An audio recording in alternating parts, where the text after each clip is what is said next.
கேளுங்கள். இந்த விபிஎஸ் தலைப்பு வந்து கேளுங்கள். அந்த தலைப்புல தான் நம்ம என்ன பண்ண போறோம், நாட்குள்ள செஷனா பார்க்க போறோம். நிறைய விஷயங்கள் இருக்கு, கற்றுக்கொள்ளுங்க. ஏன்னா இந்த விபிஎஸ் காரியம்ன்றது வந்து பார்த்தீங்கன்னா மிகவும் முக்கியமான காரியம். சின்ன வயசுல என்ன பண்ணோம், இயேசு கிறிஸ்துவை அறிந்து கொள்ள வைக்கிறது ரொம்ப கடினமான விஷயம். ஆனா அந்த காரியம் நம்ம செய்யறதுக்கு தேவன் பயன்படுத்தும்படியாக என்ன பண்ணுங்க, ஜெபத்தோடு இந்த காரியங்கள பங்கு கொள்ளுங்க. தேவன் வாழ்க்கை பெறான காரியங்கள் செய்வார்.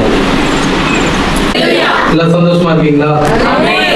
எதுக்காக இங்க கூடி வந்திருக்கிறோம்? நீங்க நம்பினதுக்காக நன்றி ஆண்டவரே. சிறு பிள்ளைங்களுக்கு ஆண்டவரே யோகத்தை உம்மிடத்துல வந்து ஆண்டவரே இந்த சிறு பிள்ளைங்களுக்கு கொண்டு வருவதற்கு ஒரு கருவியாக நீங்க தெரிந்து கொண்டதுக்காக நன்றி ஆண்டவரே. அப்ப ஏனோ தானே இந்த ஊழியத்தை நாங்க செய்யலப்பா. இந்த சிறு பிள்ளைகள் ஆண்டவரே ஒவ்வொரு பிள்ளைகளும் வாழ்க்கையில இந்த விபிஎஸ் ஒரு திருப்பு முனையாக அமையட்டும் ஆண்டவரே. அவர் வாழ்க்கை மாற்றப்படட்டும் ஆண்டவரே. அப்ப அந்த வாழ்க்கை மாற்றப்படுவதற்கு நாங்க என்ன செய்யணும்